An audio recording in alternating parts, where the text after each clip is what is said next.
ഒരിക്കൽ കൂടി ഭാഗം 50. ഒരിക്കൽ കൂടി എന്ന ഈ സ്റ്റോറി 50 അധ്യായങ്ങളിൽ എത്തിയിരിക്കുകയാണ്. ഒരുപാട് പേർ എനിക്ക് ഇത് ഒത്തിരി ഇഷ്ടമാണെന്ന് പറഞ്ഞ് ഡയറക്റ്റായിട്ടും എൻ്റെ കമൻറ്റിലൂടെ മെസ്സേജുകൾ ഇടാറുണ്ട്. പക്ഷേ ഇത് വായിക്കുന്ന ഒരുപാട് പേർ അല്ലെങ്കിൽ കേൾക്കുന്ന ഒരുപാട് പേരുണ്ട്. അത്രയും പേരൊന്നും ഇത് ലൈക്ക് ചെയ്യുന്നത് ഞാൻ കണ്ടിട്ടില്ല. വളരെ കുറച്ച് പേരാണ് ലൈക്കും കമൻസുമെല്ലാം ചെയ്യുന്നത്. ഇഷ്ടപ്പെടാഞ്ഞിട്ടാണോ നിങ്ങൾ ലൈക്ക് ചെയ്യാത്തത് അല്ലെങ്കിൽ നിങ്ങളുടെ അഭിപ്രായങ്ങൾ പറയാത്തത് എന്ന് എനിക്കറിയില്ല. നിങ്ങൾക്ക് ഇഷ്ടപ്പെട്ടില്ലെങ്കിൽ ഞാൻ പെട്ടെന്ന് തന്നെ ഈ കഥ അവസാനിപ്പിക്കും. എന്നിട്ട് പുതിയ കഥയുമായിട്ട് വരാം. എന്താണ് നിങ്ങളുടെ അഭിപ്രായം? കമൻറ്റ് ചെയ്യൂ കേട്ടോ. അപ്പോൾ പോകാം. ഒരിക്കൽ കൂടി ഭാഗം 50. നീ ഉദ്ദേശിച്ചത് എൻ്റെ കൊച്ചുമകൻ എന്ന് പറഞ്ഞ മിസ്റ്റേക്കാണോ? വീണ്ടും സൂരജിൻ്റെ അച്ഛൻ ചോദിച്ചു. ഇല്ല, മിസ്റ്റേക്കല്ല. അപ്പോൾ ഇത് തന്നെയാണ് ഞാൻ കേട്ടത്. എടാ, ഈ കള്ള ജഡ്ജിക്ക് എല്ലാം അറിയായിരുന്നോ? ആരാടാ കള്ള ജഡ്ജി? നിന്റെ കേസ് എൻ്റെ മുന്നിൽ വന്നിട്ടുണ്ട്. ഞാനത് തീർപ്പാക്കി തരാം, സൂരജിൻ്റെ അച്ഛൻ പറഞ്ഞു. എൻ്റെ എന്ത് കേസിൻ്റെ കാര്യമാണ് നിന്റെ അച്ഛൻ ഉദ്ദേശിച്ചത്? കേസ് ഏതാണെന്നല്ലേ? നീലുവിൻ്റെ കേസ്, നീലിമ ഗോപാലകൃഷ്ണൻ്റെ കേസ്. അത് കേട്ടതും രോഹിത് ഞെട്ടി സൂരജിനെ നോക്കി. അവൻ അപ്പോഴും ചെറിയൊരു പുഞ്ചിരിയുമായി നിൽക്കുകയാണ്. നീ എല്ലാം പറഞ്ഞു അല്ലേടാ? രോഹിത് ചോദിച്ചു. ഡാ, നീ അവനെ നോക്കണ്ട. നിങ്ങളുടെയൊക്കെ മുഖത്തെ ചെറിയ മാറ്റങ്ങൾ പോലും കണ്ടുപിടിക്കാൻ എനിക്ക് പറ്റും. കാരണം എന്താണെന്നറിയോ? ഓരോ കുറ്റവാളികളും എൻ്റെ മുന്നിൽ വരുമ്പോൾ അവരുടെ മുഖഭാവം നോക്കിയിട്ട് അവർ പറയുന്നത് സത്യമാണോ കള്ളമാണോ എന്ന് പലപ്പോഴും തിരിച്ചറിയാൻ എനിക്ക് സാധിച്ചിട്ടുണ്ട്. കുറച്ചെങ്കിലും എക്സ്പീരിയൻസ് ഇല്ലേടാ മോനെ എനിക്ക്. അതുകൊണ്ട് നീ ഒരുപാട് എന്നെ ചൊറിയാൻ നിൽക്കണ്ട. ഞാൻ നിന്നെ നല്ല അസലായിട്ട് മാന്തി വിടും, കേട്ടല്ലോ? ക്ഷമിക്കണം ഗുരു, അറിയാതെ ഞാൻ കയറി ചവിട്ടിയതാണ്. പക്ഷേ അത് മൂർഖൻ പാമ്പായിരുന്നു എന്ന് എനിക്കറിയില്ലായിരുന്നു. ഞാൻ പോവുകയാണ്. നാളെ വരുന്നതായിരിക്കും നല്ലത്, രോഹിത് പറഞ്ഞു. ആ, അത് ഞാൻ നിന്നോട് അങ്ങോട്ട് പറയാതിരിക്കായിരുന്നു. നിന്നെ എനിക്ക് അത്ര വിശ്വാസമില്ല. ദാ, ഇവിടെ ഒരുത്തൻ കണ്ടില്ലേ? ഒരു കുഞ്ഞുമായാണ് അവൻ അവൻ്റെ പെണ്ണിനെയും കൊണ്ട് വീട്ടിലേക്ക് വന്നു കയറിയത്. അത് പക്ഷേ അബദ്ധം പറ്റിയതാണെന്ന് പറയാം, അല്ലെങ്കിൽ അറിയാതെ സംഭവിച്ചതാണ് എന്ന് പറയാം. പക്ഷേ നീ ചിലപ്പോൾ അറിഞ്ഞുകൊണ്ട് ചെയ്യും. അതുകൊണ്ട് മോൻ വീട്ടിലേക്ക് പോകുന്നതായിരിക്കും നല്ലത്, സൂരജിൻ്റെ അച്ഛൻ പറഞ്ഞതും രോഹിത് ദയനീയമായി സൂരജിനെ നോക്കി. ഒന്ന് സഹായിക്കൂലേ? എന്നോട് പോണ്ടാന്ന് പറ, ഞാൻ പോവില്ല, രോഹിത് പതിയെ സൂരജിനോട് പറഞ്ഞു. അവന് ചിരി വരുന്നുണ്ടായിരുന്നു. ആഹാ, ഇവിടെ നിൽക്കുകയാണോ? ഒരു പണിയും എടുക്കണ്ടാട്ടോ. അമ്മ അവിടെ എല്ലാ പണിയും ഞങ്ങളെക്കൊണ്ട് എടുപ്പിക്കുമ്പോൾ ഇവിടെ വന്ന് ചുമ്മാ ഇരിക്കുക. ആരോഗ്യമുള്ള നിങ്ങളെപ്പോലെയുള്ള 2 ആണുങ്ങൾ. നാണമില്ലല്ലോ നിങ്ങൾക്ക്? സാക്ഷി 2 കൈയും ഇടുപ്പിൽ കുത്തിക്കൊണ്ട് വന്ന് ചോദിക്കുന്നത്. നീ പോടാ, എന്നെ രക്ഷിക്കാൻ എൻ്റെ സാക്ഷി മോൾ വന്നിട്ടുണ്ട് എന്ന് പറഞ്ഞ് രോഹിത് സാക്ഷിയുടെ അടുത്തേക്ക് പോയി. ഞാൻ അങ്ങോട്ട് വരാനിരിക്കുമായിരുന്നു. അപ്പോഴാ ഒരു പണിയും ചെയ്യാതെ കുഞ്ഞുങ്ങളുടെ ഒപ്പം കളിച്ചുകൊണ്ടിരിക്കുന്ന നിന്റെ അച്ഛനില്ലേ, എന്നെ ഇവിടെ പിടിച്ചു നിർത്തിയതാണ്, രോഹിത് പറഞ്ഞു. വാ മോളെ, എന്താ സഹായം ചെയ്യേണ്ടത്? അതും പറഞ്ഞുകൊണ്ട് സാക്ഷിയുടെ കൂടെ രോഹിത് അകത്തേക്ക് പോയി. അത് കണ്ട് സൂരജും അച്ഛനും പൊട്ടിച്ചിരിച്ചു. ഇത്രയേ ഉള്ളൂ, വേണമെങ്കിൽ ഇന്ന് അടുക്കളയിലെ എല്ലാ പണിയും അവൻ ചെയ്യും, നീ നോക്കിക്കോ, സൂരജിനോട് അച്ഛൻ പറഞ്ഞു. അപ്പോഴാണ് അങ്ങോട്ട് അമ്മ 2 ഗ്ലാസ്സിൽ ജ്യൂസുമായി വരുന്നത്. മോന് കുടിക്കാനുള്ളത് അവിടെ കിച്ചണിൽ എടുത്തു വെച്ചിട്ടുണ്ട്, മോൻ പോയി എടുത്ത് കുടിച്ചോ. ഞാൻ ദേ ഇത് അച്ഛനും കണ്ണനും കൊടുക്കട്ടെ, അമ്മ പറഞ്ഞു. മോനെ കണ്ണ, ഇത് കുടിച്ചേ. അമ്മ കണ്ണൻ്റെ അടുത്തേക്ക് ഗ്ലാസ്സുമായി ചെന്നു. ഇതാ എന്ന് പറഞ്ഞ് ഒരു ഗ്ലാസ് അച്ഛനും കൊടുത്തു. കണ്ണൻ ആ ഗ്ലാസ്സിലേക്ക് നോക്കിക്കൊണ്ട് ചോദിച്ചു. അപ്പോൾ ബാലുവിനും ഭഗീരയ്ക്കും ജ്യൂസില്ലേ മുത്തശ്ശി? അയ്യോ, അവർക്ക് ജ്യൂസൊന്നും കൊടുക്കണ്ട, അവർക്കുള്ള ഫുഡ് നമുക്ക് കുറച്ച് കഴിഞ്ഞ് കൊടുക്കാട്ടോ, സൂരജിൻ്റെ അമ്മ പറഞ്ഞു. അമ്മ തന്നെയാണ് അവന് ആ ഗ്ലാസ് ചുണ്ടോട് അടുപ്പിച്ച് കൊടുത്തത്. അച്ഛനും അമ്മയും കണ്ണൻ്റെ ഒപ്പം ഇരിക്കുന്നത് കണ്ട് സൂരജ് കിച്ചണിലേക്ക് ചെന്നത്. അവിടെ എല്ലാവരും ഓരോരോ പണികളിലാണ്. രോഹൻ ഉള്ളി നന്നാക്കുന്നു, രോഹിത് ഇഞ്ചിയുടെ തൊലി കളയുന്നു, സാക്ഷിയും ഗീതവും നീലാഞ്ജനയും എല്ലാം വെജിറ്റബിൾസ് കട്ട് ചെയ്യുന്നുണ്ട്. അവിടെ നീലുവിനെയും ദേവയെയും കാണാതെ വന്നപ്പോൾ സൂരജ് വർക്ക് ഏരിയയിലേക്ക് നടന്നു. അവിടെ എല്ലാവരും പുറത്തുണ്ട്. ഏട്ടത്തി ഇറച്ചി ക്ലീൻ ചെയ്യുകയാണ്, കൂടെ നീലു ചേച്ചിയുമുണ്ട്, അടുക്കളയിൽ നിന്നും സാക്ഷി പറഞ്ഞു. സൂരജ് കണ്ടു പുറത്തുള്ള വലിയ പൈപ്പിൻ്റെ അടുത്ത് നിന്ന് നീലുവും ദേവയും പിന്നെ കിച്ചണിലെ 2 ചേച്ചിമാരും കൂടി ഇറച്ചിയെല്ലാം നന്നാക്കുന്നത്. എന്തൊക്കെയോ അവർ സംസാരിച്ചു കൊണ്ടാണ് ചെയ്യുന്നത്. അതുകൊണ്ട് സൂരജ് വന്നു നിന്നത് കണ്ടില്ല. അല്ല, ഏട്ടൻ വെറുതെ ഇരിക്കണ്ട, ആ തേങ്ങ ഒന്ന് ചിരകി പാലെടുക്കാവോ? സാക്ഷി ചോദിച്ചു. സൂരജ് നോക്കിയപ്പോൾ അവിടെ കുറേ തേങ്ങ പൊട്ടിച്ചു വച്ചിരിക്കുന്നു. ഇത് മുഴുവൻ എന്നെക്കൊണ്ട് പറ്റില്ല. ഒരു കാര്യം ചെയ്യാം, നമുക്ക് ഓരോരുത്തർക്കും ഈ 2 വീതം ചിരകാം, അപ്പോൾ വേഗം കഴിയും, സൂരജ് പറഞ്ഞു. അത് നല്ല കാര്യമാണ്, അല്ലെങ്കിൽ ഇതെല്ലാം കൂടി ഒരാളുടെ തലയിൽ വരും എന്ന് പറഞ്ഞു. അവർ ഓരോരുത്തരായി ഓരോന്ന് ചെയ്യാൻ തുടങ്ങി. എല്ലാവരും ഒരുപാട് സന്തോഷത്തിലായിരുന്നു.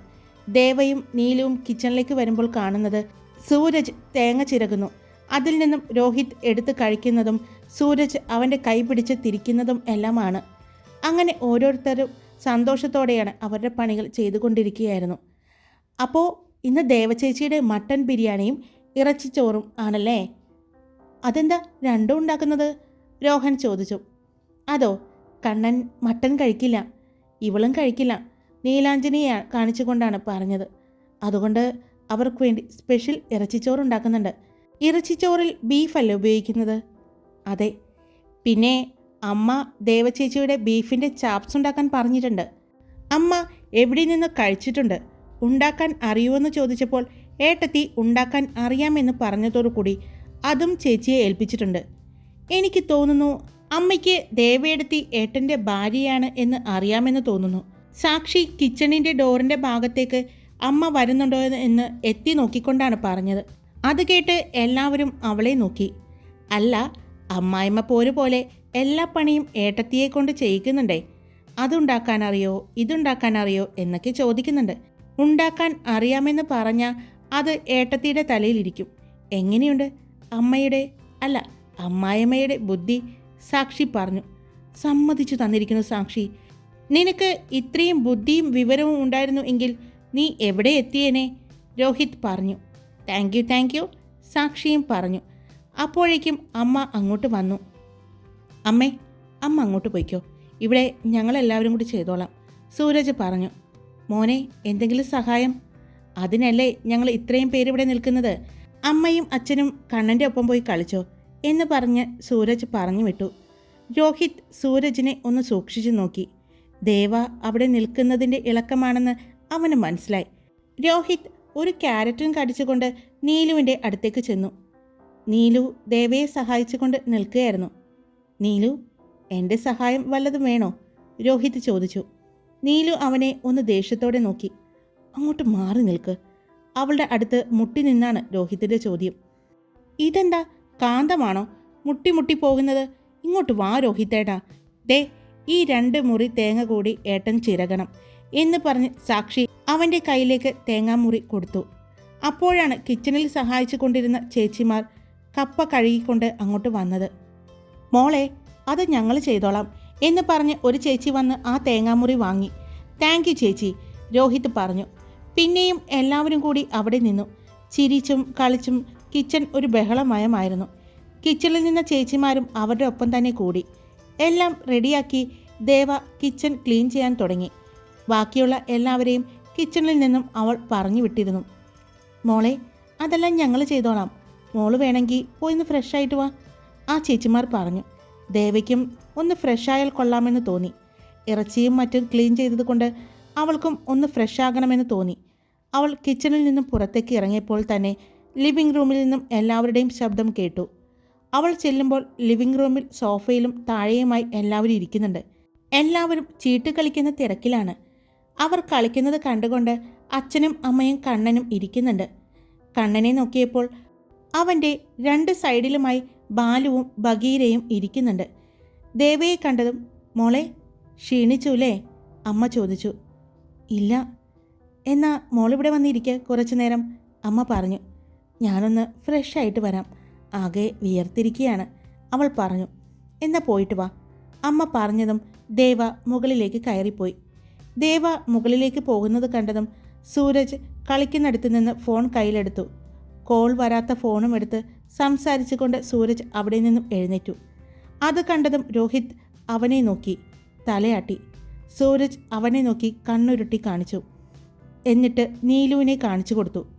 സൂരജ് ഇരുന്നതിൻ്റെ അടുത്താണ് നീലി ഇരുന്നത്. സൂരജ് അവിടെ നിന്നും എഴുന്നേറ്റതും നീലുവിൻ്റെ അടുത്തിരിക്കാനായി രോഹിത് അങ്ങോട്ട് വന്നിരുന്നു. അത് കണ്ട് സൂരജ് ചിരിച്ചുകൊണ്ട് മുകളിലേക്ക് കയറിപ്പോയി. എന്നാൽ അതെല്ലാം അച്ഛൻ കാണുന്നുണ്ടായിരുന്നു. അച്ഛൻ രോഹിത്തിനെ നോക്കി ചിരിച്ചു. രോഹിത്, നിങ്ങളുടെയല്ലേ മോൻ എന്ന് പതിയെ പറഞ്ഞു. അത് മനസ്സിലായതുപോലെ അച്ഛൻ അവിടെ നിന്നും നീ പോടാ എന്നും പറഞ്ഞു. ദേവ വേഗം റൂമിലേക്ക് ചെന്നു. സൂരജിൻ്റെ റൂമിലായിരുന്നു അവളുടെ ഡ്രസ്സെല്ലാം ഇരുന്നത് കൊണ്ട് അവൾ അങ്ങോട്ടാണ് ചെന്നത്. അവൾ ഒരു ഡ്രസ്സ് എടുത്തുകൊണ്ട് വാഷ്റൂമിലേക്ക് കയറി. അവൾ ഫ്രഷായി പുറത്തേക്ക് ഇറങ്ങിയപ്പോൾ പെട്ടെന്ന് അവളെ അരയിലൂടെ ചുറ്റിപ്പിടിച്ചു. അതാരാണെന്ന് അവൾക്കറിയായിരുന്നു. ചുറ്റിപ്പിടിച്ചുകൊണ്ട് അവളെ എടുത്ത് വട്ടം കറക്കി. താഴേക്ക് നിർത്ത് സൂരജേട്ടാ, അവൾ പറഞ്ഞു. അവൻ അവളെ താഴെ നിർത്താതെ അതുപോലെ തന്നെ കൊണ്ടുവന്ന് ബെഡിലേക്കിട്ടു. പെട്ടെന്ന് ചാടി എഴുന്നേക്കാൻ പോയ ദേവയുടെ ശരീരത്തിലേക്ക് അവൻ കിടന്നു. എങ്ങോട്ടാ ഈ പോകുന്നത്? കുറേ നേരമായില്ലേ അടുക്കളയിൽ കിടന്ന് പണിയെടുക്കുന്നത്? കുറച്ചു നേരം ഇവിടെ കിടക്ക്, അവൻ പറഞ്ഞു. അവിടെ എടുത്തതിലും കൂടുതൽ പണി ഇവിടെ കിടന്ന എനിക്ക് കിട്ടും, അവൾ പറഞ്ഞു. അയ്യോ, പണി മുഴുവൻ എടുക്കുന്നത് ഞാനല്ലേ? അതിന് അവൻ കുറുമ്പോടെ പറഞ്ഞു. മാറിക്കങ്ങോട്ട്. എപ്പോഴും ഈ ചിന്ത മാത്രമേ ഉള്ളൂ? ദേവ ചോദിച്ചു. അവൻ അവളുടെ മുഖത്തിലൂടെ അവൻ്റെ വിരലുകൾ ഓടിച്ചുകൊണ്ട് പറഞ്ഞു. എനിക്ക് സ്നേഹിക്കാനും പ്രണയിക്കാനും എല്ലാം ഒരേ ഒരു ഭാര്യയല്ലേ ഉള്ളൂ. അപ്പോൾ എൻ്റെ കാര്യങ്ങളെല്ലാം നോക്കേണ്ടത് നീയല്ലേ? സൂരജ് പറഞ്ഞു. ആവശ്യത്തിൽ കൂടുതൽ നോക്കുന്നുണ്ട്, അവൾ പറഞ്ഞു. ഇല്ല, എന്നെ നോക്കുന്നില്ല, എന്നെ ശ്രദ്ധിക്കുന്നേയില്ല. അല്ലെങ്കിൽ ഞാൻ പറഞ്ഞ ഒരു കുഞ്ഞി കാര്യം എനിക്ക് സാധിച്ചു തരില്ലേ? അവൻ പറഞ്ഞു. എന്ത് കാര്യം? അവൾ ചോദിച്ചു. ഫോർഗെറ്റ് അബൌട്ട് മൈ പ്രിൻസസ്, അവൻ വളരെ ആർദ്രമായി അവളുടെ ചെവിയിൽ വന്ന് ചോദിച്ചു. ഇല്ലല്ലോ, ഞാൻ മറന്നിട്ടില്ല. അതെല്ലാം ദൈവം തരുന്നതല്ലേ? അതെ, പക്ഷേ എനിക്ക് കാത്തിരിക്കാൻ പറ്റുന്നില്ല. സമയം ഒരുപാടായതുപോലെ തോന്നുന്നു, അവൻ പറഞ്ഞു. അവൻ അത്രമാത്രം ഒരു പെൺകുഞ്ഞിനെ ആഗ്രഹിക്കുന്നുണ്ടെന്ന് അവൾക്ക് തോന്നി. പെട്ടെന്ന് ദേവ അവൻ്റെ കൈയെടുത്ത് അവളുടെ വയറിൽ വെച്ചു. കുളിച്ചിറങ്ങിയതുകൊണ്ട് അവളുടെ വയറിൽ കൈവച്ചപ്പോൾ നല്ല തണുപ്പ് അനുഭവപ്പെട്ടു. ചിലപ്പോൾ എൻ്റെ സൂര്യചേട്ടൻ്റെ കഷ്ടപ്പാടിന് ഫലം കണ്ടു തുടങ്ങിയിട്ടുണ്ടാവും, അവൾ പറഞ്ഞു. ആണോ? എന്നറിയാൻ പറ്റും? അവൻ ചോദിച്ചു. ഇത്രയും വലിയ ഒരു പോലീസുകാരനായിട്ട് അതിനെക്കുറിച്ചൊന്നും ഒരു അറിവുമില്ലേ? അവൾ ചോദിച്ചു. അറിയാം, പക്ഷേ എൻ്റെ ആഗ്രഹവും ആകാംക്ഷയും ഒരുപാടുള്ളത് കൊണ്ടാണ്. അവൻ വളരെ മൃദുവായി അവൻ്റെ കൈകൾ അവളുടെ വയറിൽ തന്നെ തലോടിക്കൊണ്ട് പറഞ്ഞു. അതൊക്കെ സമയമാകുമ്പോൾ ഞാൻ അറിയിക്കാം, അവൾ പറഞ്ഞു. പക്ഷേ കുറച്ചുകൂടി സമയം ആകാമായിരുന്നു. എനിക്കെൻ്റെ പെണ്ണിനെ സ്നേഹിച്ചും വേദനിപ്പിച്ചും മതിയായിട്ടില്ല, അവൻ പറഞ്ഞു. രണ്ടു കൂടി നടക്കില്ല കേട്ടോ, അവൾ അതിന് മറുപടി കൊടുത്തു. ആര് പറഞ്ഞു? പ്രഗ്നൻസി ടൈമിലും എനിക്ക് നിന്നെ സ്നേഹിക്കുന്നത് കൊണ്ട് കുഴപ്പമില്ല, ഒന്ന് ശ്രദ്ധിക്കണം എന്നല്ലേ ഉള്ളൂ, അവൻ പറഞ്ഞു. അവൾ അത്ഭുതത്തോടെ അവൻ്റെ മുഖത്തേക്ക് നോക്കി. ഇതൊക്കെ എങ്ങനെ? അതൊക്കെയുണ്ട്. അവൻ അതിനെക്കുറിച്ചൊക്കെ നോക്കിയിട്ടുണ്ടെന്ന് അവൾക്ക് മനസ്സിലായി. എന്താ ഇത്ര പെട്ടെന്ന് ഒരു വാവ വേണമെന്ന് തോന്നാൻ കാരണം? അവൾ ചോദിച്ചു. ഞാൻ പറഞ്ഞില്ലേ, എനിക്ക് നമ്മുടെ മോൻ്റെ ഒരു കുഞ്ഞു വളർച്ച പോലും കാണാൻ പറ്റിയിട്ടില്ല. അത് വളരെ വിഷമമായി എൻ്റെ മനസ്സിൽ കിടക്കുന്നുണ്ട്. അതൊന്നും കാണാതെ ഒരു അച്ഛനായതാ ഞാൻ. പക്ഷേ എനിക്കതെല്ലാം കണ്ടും അറിഞ്ഞും തൊട്ടറിഞ്ഞും ആ അവസ്ഥയിൽ എൻ്റെ ദേവയെ കെയർ ചെയ്തും നിൻ്റെ കൂടെ ഉണ്ടാകണം, എൻ്റെ രാജകുമാരിയെ കിട്ടുന്നത് വരെ, അവൻ അവൻ്റെ കൈ നീട്ടിക്കൊണ്ട് പറഞ്ഞു. അവൾ ആ കൈ പിടിച്ചുകൊണ്ട് ചുംബിച്ചുകൊണ്ട് പറഞ്ഞു. കാത്തിരിക്കാം, ആ കാത്തിരിപ്പിനും ഒരു സുഖമല്ലേ, അവൾ പറഞ്ഞു. അതെനിക്കറിയാം, പക്ഷേ എൻ്റെ പെണ്ണിനെ ഇങ്ങനെ കാണുമ്പോൾ എനിക്ക് കൺട്രോൾ കിട്ടുന്നില്ല, അവൻ ഹസ്കി വോയിസിൽ അവളോട് പറഞ്ഞു.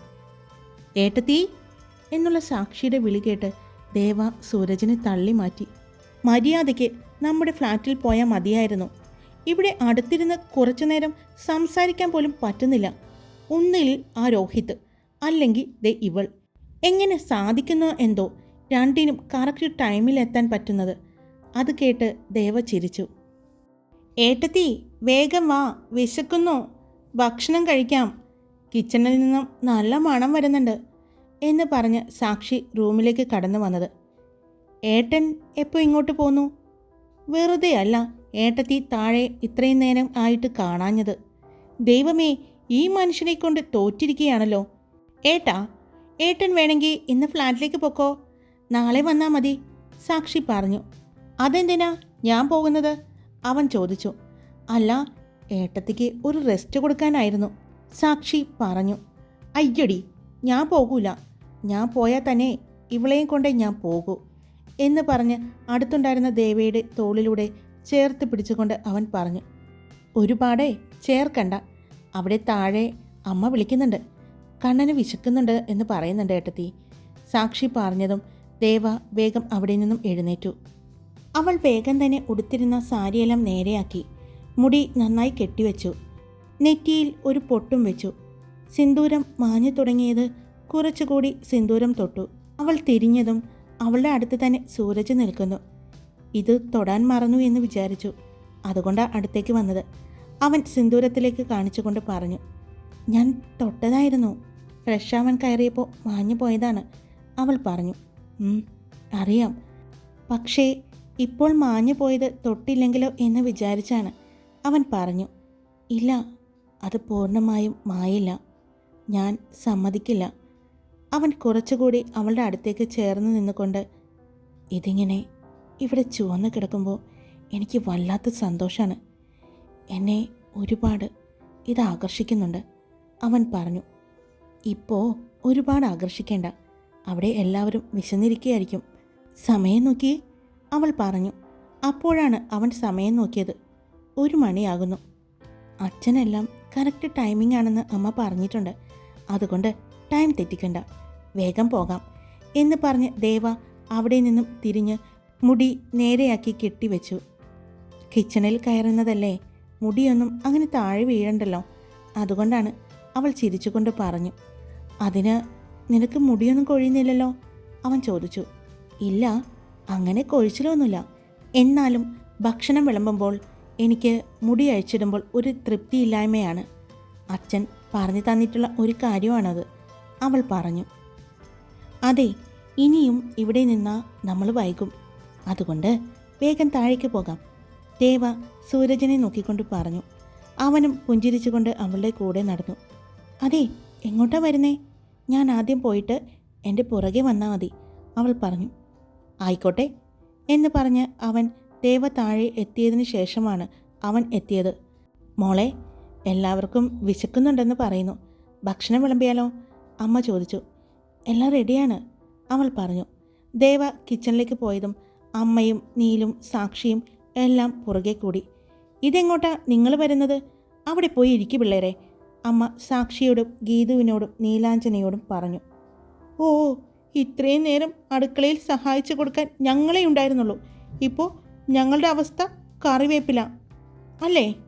എനിക്ക് ഏട്ടത്തി ഉണ്ടാക്കിയിരിക്കുന്ന ആ ബിരിയാണി പൊട്ടിക്കാൻ പോവല്ലേ, അതൊന്ന് കാണണം, സാക്ഷി പറഞ്ഞു. എന്താ, ബിരിയാണി പൊട്ടിക്കാൻ പോവുകയാണോ? എന്നാൽ ഞങ്ങളും വരുന്നുണ്ട് എന്ന് പറഞ്ഞ് രോഹിത്തും രോഹനും അവിടെ നിന്നും എഴുന്നേറ്റു. നിന്നെ ഒന്നും പറഞ്ഞിട്ട് ഒരു കാര്യമില്ല എന്ന് പറഞ്ഞ് അമ്മ നടന്നു. ദേവ കിച്ചണിലേക്ക് ചെന്നു. വർക്കേരിയയിലെ വിറകടുപ്പിൽ ആയിരുന്നു ദേവ എല്ലാം റെഡിയാക്കിയത്. എല്ലാവരും അവൾ ചെയ്യുന്നത് നോക്കി നിൽക്കുകയായിരുന്നു. അമ്മേ, അമ്മ വന്ന് ഒന്ന് തുറന്നേ, എന്നിട്ട് കഴിച്ചു നോക്ക്, എങ്ങനെയുണ്ടെന്ന് പറ അമ്മ, ദേവ പറഞ്ഞതും സൂരജിൻ്റെ അമ്മ വന്ന് വലിയ പാത്രം സീൽ ചെയ്ത് വച്ചിരിക്കുകയായിരുന്നു. അത് പൊട്ടിച്ചു. അതിൻ്റെ മണം പുറത്തേക്ക് വന്നതും എല്ലാവരും ആഞ്ഞ് ശ്വാസം വലിക്കാൻ തുടങ്ങി. അത് കണ്ട് ദേവയ്ക്ക് ചിരി വന്നു. അപ്പോഴാണ് സൂരജ് അങ്ങോട്ട് വന്നത്. അവനും ആ മണം കിട്ടി.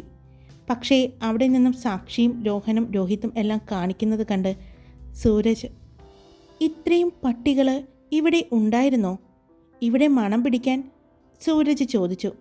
ഡോഗ് സ്ക്വാഡിൽ നായകളുടെ എണ്ണം കുറവാണെന്ന് പറയുന്നത് കേട്ടു.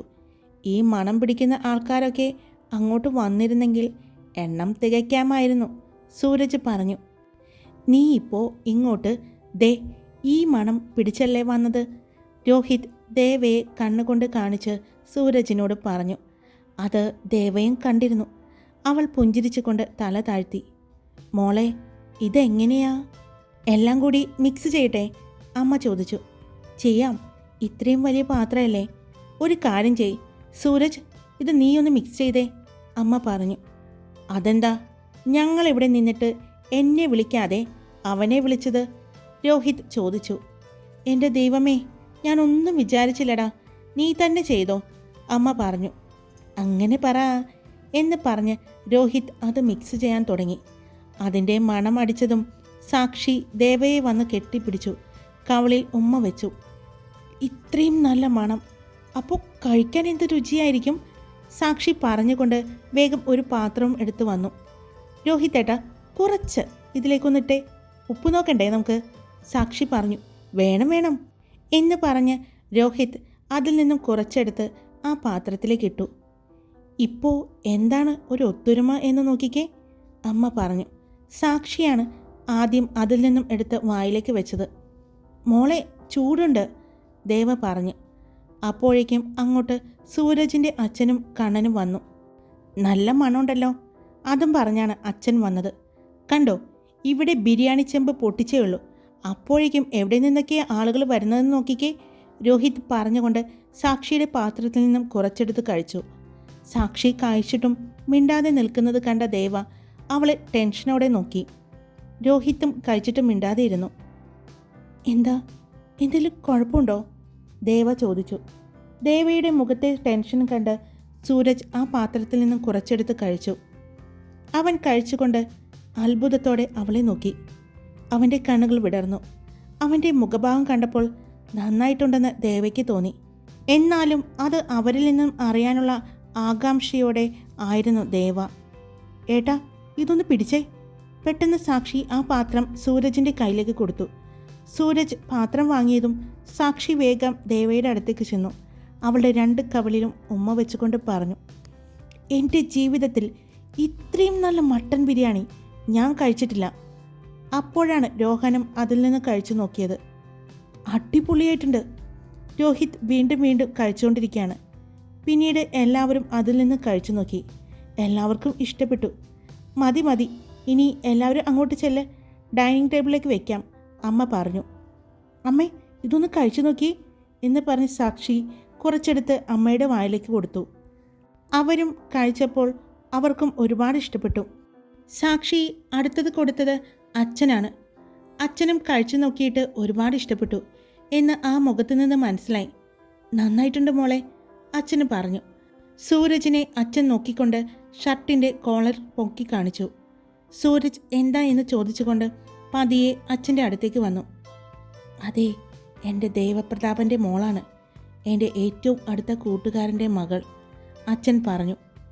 ആയിരിക്കും, പക്ഷേ അത് എൻ്റെ ഭാര്യയാണ്, സൂരജും പറഞ്ഞു. ഞാനാണ് അവളെ ആദ്യം കണ്ടത്, സൂരജ് പറഞ്ഞു. ഓ, സമ്മതിച്ചു.